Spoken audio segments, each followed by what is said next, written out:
안녕하세요. 행복과 지혜를 나누는 방송 이보기TV입니다. 오늘은 주제를 지난 시간에 이어서 어르신으로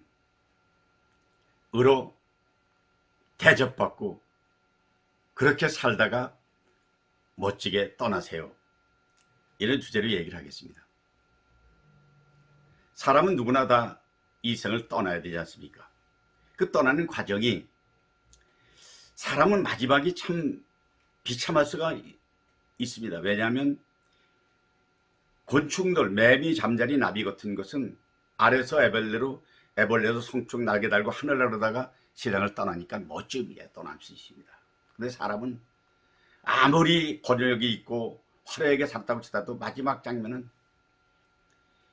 의식불명 상태에서 침대에 누워있다가 가거나 아니면 기절구차고 누워서 배설물을 스스로 처리하지 못하게 되거나 아니면 음식을 스스로 못 먹고 남이 또 먹여줘야 되고 스스로 움직이지 못해서 부축을 받거나 휠체어를 타고 움직여야 되는 그런 마지막에 비참한 모습, 이건 피할 수 없는 우리 인간들의 숙명이죠.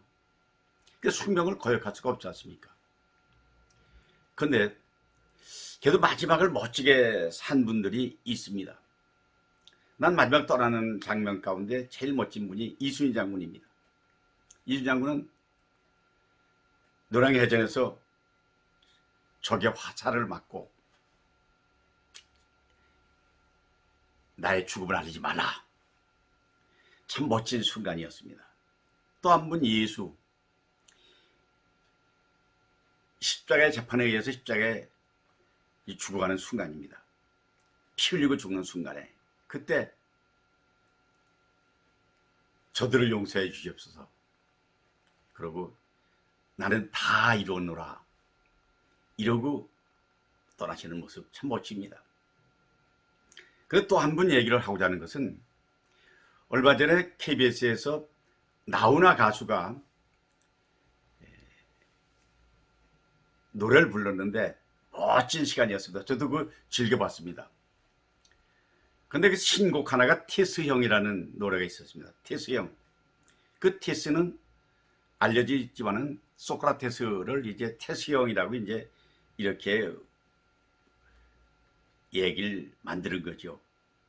근데 왜 나훈아 가수는 아소텔스 스승이신 소크라테스를 물어보려고 테스형 이랬을까요? 그분의 생애가 멋진 점이 있습니다. 뭐 잘 알려졌습니다. 그분이 2500년에 그리스 아테네에서 거기서만 이제 사역을 하시는 분인데 그 양반도 예수나 석가모니처럼 본인이 저서를 남기지 않았습니다. 제자인 플라톤과 아리스토텔레스가 그 글에서 나타난 그 사상이 나오는데 그 중에 멋진 대목을 제가 하나 기억합니다. 인간사에서 안정된 것은 하나도 없다. 성공했다고 들뜨거나 만약에 역경에 처했다고 해서 의기소침하지 말라. 2500년 전에 어쩌면 그런 말을 할 수 있을까? 진짜 대단한 거죠. 그분의 일화는 많이 있지 않습니까? 제일 그분의 일화 중에 하나가 그 부인 크산티페에 대한 얘기입니다. 그 소크라테스는 부모로부터 물려받은 유산이 석공소입니다. 그 석공소를 부인이 운영했잖아요. 본인은 살림에 관여하지 않습니다. 그러니까 돈 벌어라고 부인 소크라테스에게 얘기했지만 소크라테스는 그러도 안 하고 나가서 사람들 가리키고 뭐 이런 거 하니까 부인이 돈 안 벌어는 남편 좋겠습니까? 그래서 이제 악처하면 소위 크산티페를 얘기하는데 그 물어봤잖아요. 제자들이 결혼해야 됩니까? 선생님 안 해야 됩니까? 그랬더니 결혼을 해도 해 안 해도 해야 한다. 만약 결혼을 하게 되면 좋은 부인을 만나면 네가 행복할 것이다. 그러나 나쁜 부인을 만나면 철학하게 될 것이다. 뭐 이런 그 약간 이제 코믹한 얘기 같습니다. 그런데 나는 소크라테스의 마지막 순간을 생각하는 것입니다. 이제 귀족 아테네와 농민들의 스파르타의 전쟁이 벌어졌습니다. 오랫동안 전쟁을 했죠. 거기 이제 나가 전쟁을 했는데 결국 이제 위정자들에 의해서 뭐 방침이 나쁜 걸 가리킨다고 해가지고 이제 사형을 얻었지 않습니까? 그게 이제 감옥에 갇혀야 돼. 지금이 뭐 감옥이 지금처럼 이렇게 현대기가 아니고 동굴 같은데 이제 갇혀 있는 거 아니겠습니까? 근데 그 당시에 아테네의 사형은 해가 떨어질 때 사형 집행하는 게 관행이었습니다. 이제 소크라테스는 아는 거니까 그때까지 기다리지 않고, 야, 그때까지 기다릴 거 없어. 먼저 가져와. 이게 당당하게 비굴하지 않고 사정하지 않고 변명하지 않고 당당하게 그냥 죽어가는 그 모습이 소크라테스가 오늘까지도 가수가 테스형 하는 얘기가 나올 정도로 존경받는 이유는 그런 데 있는 것 같습니다. 그렇다면 여러분들은 어떻게 인생을 멋지게 마감할 것인가?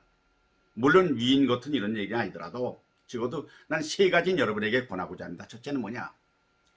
이제 남 원망하지 말고 용서하자는 거죠. 그리고 잊어버리는 겁니다. 단지하게 잊어버리는 거예요. 그래서 뭐 구구하게 변명하지 않고 당당하게 다 용서하고 주변 정리하는 겁니다. 친구도 용서하고 가족도 용서하고 일가족적 다 용서하는 겁니다.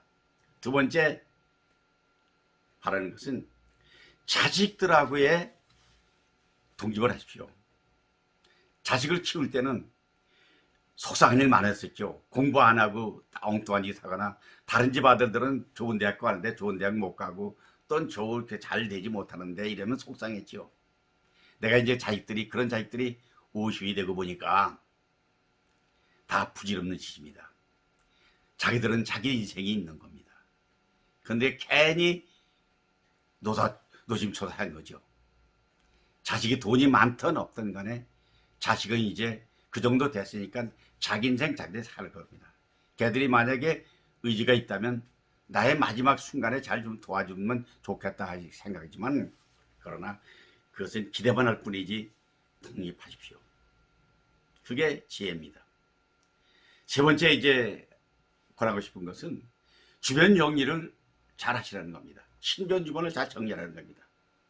나의 떠나고 난 다음에 그 자리는 나의 유산은 어떻게 나눠줄 거냐, 아니면 나는 마지막 순간을 어디서 마감할 거냐, 요양원이냐 아니면 내 스스로 할 거냐, 이것도 자유고, 그 다음에 더 중요한 것은 나를 태어나게 한 조상들에 대한 우리 한국 사회는 산소 있지 않습니까? 산소. 그거 저는 이제 정리했습니다. 왜냐하면 떠나고 난 달에 우리 아들들이 그 옛날처럼 어른들처럼 그렇게 하겠습니까? 그래서 미리 정리해 두는 것도 좋고요. 나도 자식들이, 손자들이 매일 찾아서 울고불고 한다고 내가 좋은 일이 있겠습니까? 어떻게 어디에 있을까를 죽기 전에도 필요하지만 죽은 후에도 여러분 머릿속에 두고 그걸 정리하십시오.